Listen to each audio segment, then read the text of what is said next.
है। शुक्राचार्य जी ने आता हुआ अपनी बेटी देवयानी को देखा। शुक्राचार्य जी पूछने लगे, बेटी सारा दिन हो गया, सारी रात हो गई, तुम अभी तक कहाँ रही हो? तो देवयानी की आंखों में आंसू आ गए। कहने लगी, पिताजी आपको मालूम नहीं है क्या सर्विष्ठा ने आपको आकर के कुछ बताया नहीं? शुक्राचार्य जी कहने लगे, बेटी क्या कह रही हो? अरे सर्विष्ठा तो कह रही थी कि कल से आपकी उससे भेंट नहीं हुई।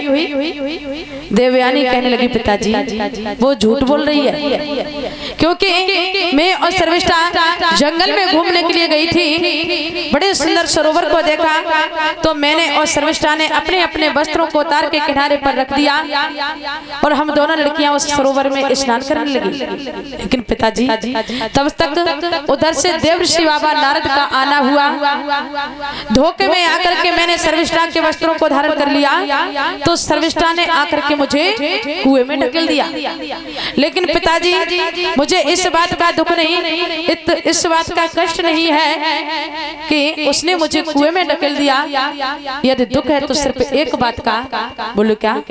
कि उसने आपको भिखारी बताया है। और पिताजी किसी भिखारी की औकात नहीं है कि किसी राजा के महल में रह सके। और पिताजी ऐसे राज्य में मैं रहना नहीं चाहती हूँ जिस राज्य में हमारा और आपका कोई सम्मान न हो। शुक्राचार्य जी को पता चला तो शुक्राचार्य जी को बहुत बुरा लगा। उसी समय शुक्राचार्य जी कहने लगे, बेटी ये बात तो सही है, ऐसे राज्य में ऐसे महल में मैं भी नहीं रहना चाहता हूँ जिस राज्य में हमारा कोई धर्म न हो, कोई सम्मान न हो। बेटी मैं आज ही इस राज्य को, इस महल को छोड़ करके बहुत दूर निकल जाऊंगा, चिंता मत करो। शुक्राचार्य ने अपनी बेटी देवयानी को साथ लिया। इधर विश्वपर्वा राजा को पता चला है तो विश्वपर्वा राजा हाथ जोड़ करके खड़ा हुआ और कहने लगा, गुरुदेव कहाँ जा रहे हो?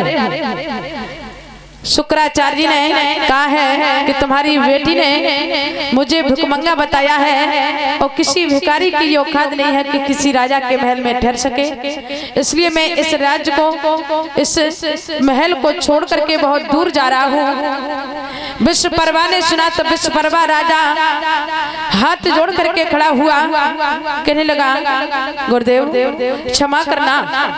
अरे यदि हमारी बेटी से कोई भूल हो गई, कोई गलती हो गई है तो उसकी तरफ से मैं माफी मांगता हूँ, उसे क्षमा कर दो, लेकिन आप इस राज्य को छोड़ करके कहीं बाहर मत जाइए। शुक्राचार्य जी कहने लगे, हे विश्वपर्वा अब तू कैसी बातें कर रहा है? तेरी बेटी ने हमारा बहुत बड़ा अपमान किया है। और सुनो, यदि सुनना चाहते हो तो मैं इससे ज्यादा कुछ कहना नहीं चाहता हूँ। और शुक्राचार्य जी विश्वपर्वा से बोले,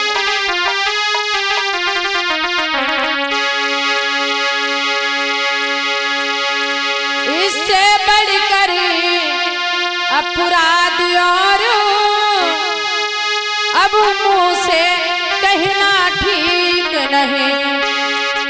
हे राजन ऐसी संगत में ब्राह्मण का रहना ठीक नहीं।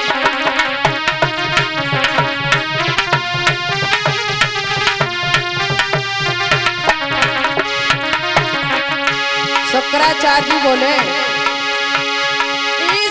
बढ़कर अपराध और हे राजा अब मुंह से कहना ठीक नहीं। हे राजन ऐसी संगत में ब्राह्मण का रहना ठीक नहीं।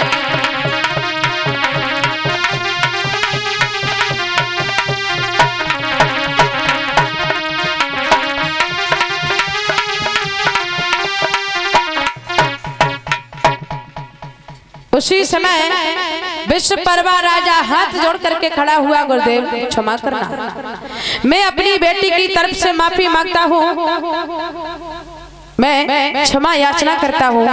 हमारी बेटी से यदि कोई भूल हो गई, कोई गलती हो गई है तो गुरुदेव उसे क्षमा करना, लेकिन आप इस राज्य को छोड़ करके कहीं बाहर नहीं जाओगे। बताया है कि विश्वकर्मा राजा ने जब बड़ी विनती की है तो उसी समय गुरु शुक्राचार्य जी को दया आ गई। शुक्राचार्य जी कहने लगे कि हे विश्वकर्मा, मैं तेरी विनती पर बड़ा प्रसन्न हूँ, लेकिन तुम एक काम करो, यदि आप जाकर के हमारी बेटी देवयानी को मना लो तो कोई बात नहीं, और यदि देवयानी इस राज्य को छोड़ना चाहती है तो मुझे भी इस राज्य को छोड़ करके जाना पड़ेगा।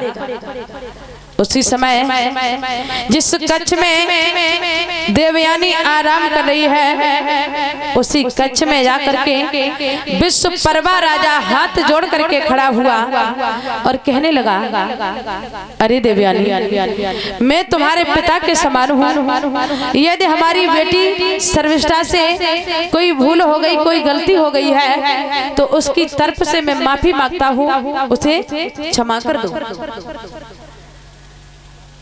देवयानी ने देखा कि विश्वकर्मा ने बड़ी विनती की। देवयानी कहने लगी, महाराज, यदि आप मुझे इस राज्य में रखना चाहते हैं और मैं तुम्हारी विनती पर बड़ी प्रसन्न हूँ, लेकिन हे महाराज, आपको हमारी एक शर्त स्वीकार करनी पड़ेगी। अगर वो शर्त स्वीकार हो तो मैं इस राज्य में रहने के लिए तैयार हूँ, और यदि उस शर्त को स्वीकार नहीं किया तो इसी वक्त इस राज्य को छोड़ करके बहुत दूर निकल जाऊंगी। विश्वकर्मा राजा हाथ जोड़ करके खड़ा हुआ, आखिर में तुम्हारी क्या शर्त है? मुझे हर शर्त स्वीकार है। तो उसी समय देवयानी कहने लगी कि हे गुरुदेव, यदि आप मुझे इस राज्य में रखना चाहते हैं तो हमारी ये शर्त है कि जब हमारा विवाह हो तो तुम्हारी बेटी जो सर्विष्ठा है वो हमारे साथ में बांधी बन के जाए।